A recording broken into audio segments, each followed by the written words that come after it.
चंद्रयान 3 को चांद पर पहुंचे 6 दिन बीत चुके हैं और अब इसरो ने 23 अगस्त को चंद्रयान 3 के चांद पर सॉफ्ट लैंडिंग का एक नया वीडियो जारी किया है, जिसमें लैंडर चांद पर उतरता दिखाई दे रहा है। लैंडर के इमेजर कैमरे ने HD वीडियो क्वालिटी का वीडियो शूट किया है। चंद्रयान 3 ने जब नीचे उतरना शुरू किया तो चांद चक्कर लगाता साफ दिखाई दे रहा था। चांद की सतह पर छोटे बड़े गड्ढे और खाइयां भी दिखाई दे रही हैं। कुछ ही मिनट के बाद चंद्रयान 3 चांद की सतह के बेहद करीब पहुंच जाता है और चांद की सतह और उसमें मौजूद क्रेटर साफ दिखाई देने लगते हैं। और कुछ ही सेकंड बाद वो पल आता है जब चंद्रयान 3 चांद पर लैंड कर जाता है। लैंडर जब चांद की सतह पर लैंड कर जाता है तब कुछ घंटों के बाद रोवर उसमें से बाहर चांद की सतह पर रैंप के जरिए उतरता है। कुछ देर पहले चांद पर मौजूद प्रज्ञान रोवर ने धरतीवासियों को मैसेज भेजा है। रोवर के मैसेज से ऐसा लगता है कि चांद के रहस्य से जुड़ी उसे कोई बड़ी जानकारी हाथ लगी है। रोवर ने अपने मैसेज में लिखा है कि पृथ्वीवासियों हेलो, मैं चंद्रयान 3 का प्रज्ञान रोवर, मैं आशा करता हूं कि आप लोग अच्छे होंगे। मैं सभी को बताना चाहता हूं कि मैं चंद्रमा के रहस्यों को बेपर्दा करने की राह पर हूं। मैं और मेरा दोस्त विक्रम लैंडर एक दूसरे के संपर्क में हैं। हमारी सेहत बहुत अच्छी है। The best is coming soon, यानी बेहतरीन खबर जल्द आ रही है। तो ये रोवर की तरफ से मैसेज सामने आया। लैंडर से नीचे उतरने के बाद प्रज्ञान रोवर चांद की सतह पर चल रहा है, लेकिन उसे कई मुश्किलों का सामना करना पड़ रहा है। 6 दिनों में प्रज्ञान रोवर अभी तक सिर्फ 12 मीटर ही चल पाया है, जबकि इसरो ने रोवर के लिए रोज 30 मीटर चहलकदमी की योजना बनाई थी, लेकिन ऐसा अब तक हो नहीं पाया है। प्रज्ञान रोवर एक बार में सिर्फ 5 मीटर तक चल सकता है। इस दौरान उसे कई चुनौतियों का सामना करना पड़ता है। प्रज्ञान रोवर को अगर एक पॉइंट से दूसरे पॉइंट तक जाना हो तो उसे पहले वहां की जमीन, रोशनी, तापमान और दूसरी अहम चीजों को परखना पड़ता है। यही नहीं, आगे कोई खतरा या बाधा तो नहीं है, इसका भी उसे ख्याल रखना होता है। जैसे 27 अगस्त को रोवर के नेविगेशन कैमरे में 3 मीटर दूर एक 4 मीटर डायमीटर का गड्ढा दिखाई दिया। इसकी जानकारी मिलते ही उसने अपना पाथ यानी रास्ता बदल लिया। ऐसा करने में उसे काफी वक्त लगा, क्योंकि प्रज्ञान रोवर को आगे बढ़ने या रुकने के सभी निर्देश इसरो के कमांड सेंटर से ही जाते हैं। बेंगलुरु में कमांड सेंटर से ही के हालात को भी परखा जाता है और फिर वो निर्देश प्रज्ञान रोवर को भेजे जाते हैं। प्रज्ञान रोवर का संदेश कमांड सेंटर तक पहुंचने और कमांड सेंटर का संदेश रोवर तक पहुंचने में काफी वक्त लगता है। कम्युनिकेशन की मुश्किलों की वजह से ही अगर रोवर को 1 इंच भी आगे बढ़ना हो तो उसमें 5 घंटे का भी वक्त लग सकता है। इसके अलावा प्रज्ञान रोवर का साइज भी काफी बड़ा नहीं है। रोवर से डेटा भेजने की रफ्तार भी सीमित है, क्योंकि प्रज्ञान रोवर सीधा बेंगलुरु के कमांड सेंटर से बात नहीं कर सकता है। वो सिर्फ चांद की सतह पर खड़े विक्रम लैंडर से ही बात कर सकता है, यानी संपर्क कर सकता है। इमेज लेके पहले पृथ्वी पे उसको भेजा जाता है, प्रोसेस किया जाता है और उसके बाद हम यहाँ से कमांड देते हैं।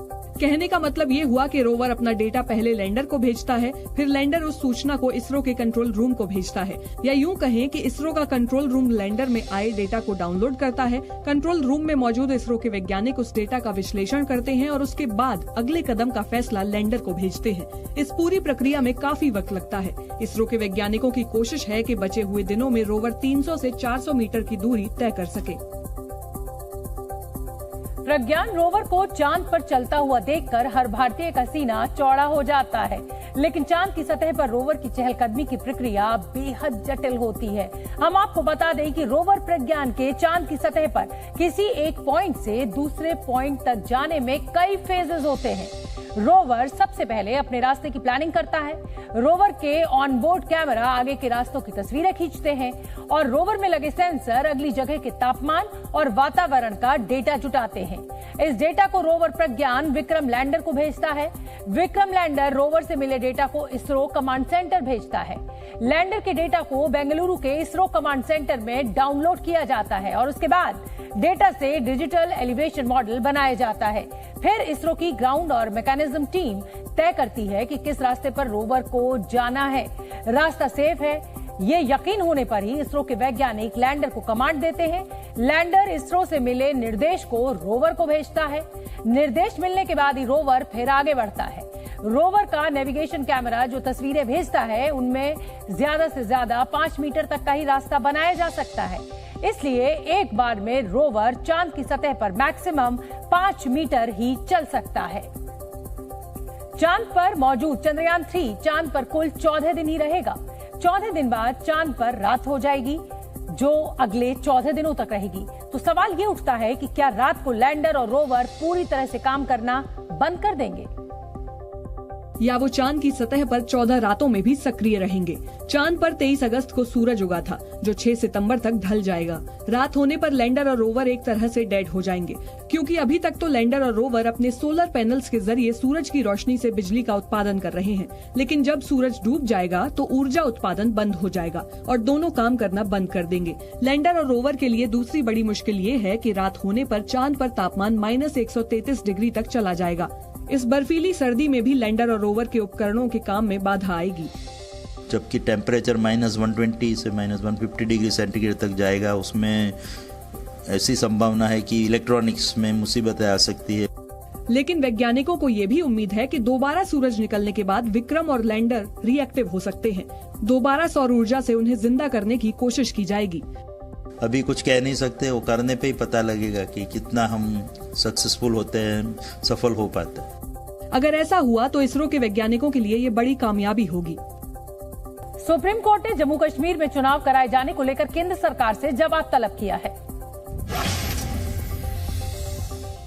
अनुच्छेद 370 पर सुनवाई करते हुए सुप्रीम कोर्ट ने केंद्र से जम्मू कश्मीर में चुनाव करवाए जाने का प्लान पूछा। कोर्ट ने जम्मू कश्मीर को पूर्ण राज्य का दर्जा देने पर भी सवाल पूछे और सरकार से रोड मैप मांगा। मोदी कैबिनेट ने उज्ज्वला योजना के तहत सब्सिडी को मंजूरी दे दी है। सब्सिडी के तहत घरेलू LPG सिलेंडर 200 रुपए तक सस्ता होगा।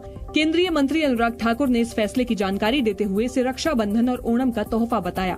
आज जब ओणम और रक्षाबंधन का त्योहार है तो मुझे कहते हुए प्रसन्नता है कि एक बार देश की लाखों बहनों के लिए फिर प्रधानमंत्री मोदी जी ने बड़ा तोहफा दिया। दक्षिण भारत में ओणम का पर्व धूमधाम से मनाया जा रहा है। केरल के तिरुवनंतपुरम में सभी मंदिरों में खास सजावट की गई है। मुंबई के वर्धा से आए किसानों ने जमकर प्रदर्शन किया। फसल की कम कीमत मिलने से नाराज किसानों ने मंत्रालय की छत से कूदने की कोशिश की। हालात ऐसे रहे कि पुलिस को नीचे जाली लगाकर किसानों को रोकना पड़ा। रक्षाबंधन और ओणम के मौके पर केंद्र सरकार ने देशवासियों को महंगाई से बड़ी राहत देते हुए घरेलू गैस सिलेंडर के दामों में भारी कटौती की है, जिसकी नई कीमत 30 अगस्त यानी रक्षाबंधन के दिन से लागू हो जाएगी। केंद्र सरकार की तरफ से 14.2 किलोग्राम वाले घरेलू LPG सिलेंडर के दामों में अब 200 रुपए की कटौती होगी। इसका फायदा उज्ज्वला योजना के लाभार्थियों के साथ साथ आम उपभोक्ताओं को भी होगा। 200 रुपए की इस कटौती से उज्ज्वला योजना के लाभार्थियों को सीधे तौर पर 400 रुपए का फायदा होगा, जबकि आम उपभोक्ताओं के लिए हर सिलेंडर पर यह राहत 200 रुपए की होगी। नई कीमतें लागू होने के बाद दिल्ली में 1103 रुपए में मिलने वाला सिलेंडर अब 903 रुपए में मिलेगा, जबकि मुंबई में 902 रुपए 50 पैसे में मिलने वाला सिलेंडर जो है वो 900 रुपए का मिलेगा, माफ कीजिए, और कोलकाता में 929 रुपए में, पटना में 1001 रुपए में अब ये सिलेंडर मिलेगा। घरेलू गैस के दामों में राहत देने के साथ ही सरकार 75 लाख नए उज्ज्वला कनेक्शंस भी बांटेगी। इस मौके पर पीएम मोदी ने कहा कि मेरे परिवार की बहनों की सहूलियत बढ़ेगी और उनका जीवन और आसान होगा। Zee News।